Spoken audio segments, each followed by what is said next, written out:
በህይወቴ ውስጥ ማንም ሰው ቢመጣና ቢሄድ ቦታው ላይ ይተካል። በፍጹም የማይተካውና ዋጋ ልሰጠው የሚገባው ብቸኛው ሰው እኔው ራሴ ነኝ። ስለዚህ ሰዎች ሁሉ የማይተኩ እንዳይመስላችሁ፣ ሁሉም ሰው ይተካል። ወዳጄ፣ የማይተካው ማን እንደሆነ ታውቃለህ? አንተ ነህ። ህይወትህን የመቀየር ምርጫው ሁሌም ባንተ እጅ ነው። ታዲያ ለምንድነው አሁን ህይወታችንን ከሚያበላሹ ሰዎች ጋር የምንኖረው? በህይወታችን ውስጥ ሁልጊዜም እንቅፋት ከሆኑና ምቀኛ ከሆኑ ሰዎች ጋር የምንቀጥለው? አዎ፣ እኛ አንድ ነን። እኛ ከሌለን የለንም።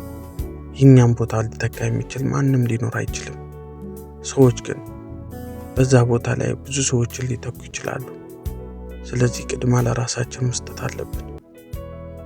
ከማይረቡ ሰዎች፣ ዓላማ ከሌላቸውና በእኛ ዓላማ ውስጥ በእኛ ስኬት እንቅፋት ከሚሆኑ ሰዎች በጣም መጠንቀቅና ከነሱ መራቅ፣ እነሱን ደግሞ ከኛ ማራቅ አለብን።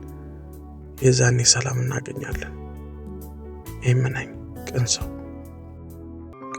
ቲዩብ አስተማሪ ቪዲዮዎችን ብቻ የምታገኙበት ቻናል ፎሎ እና ሰብስክራይብ በማድረግ ቤተሰብ ይሁኑ። እናመሰግናለን።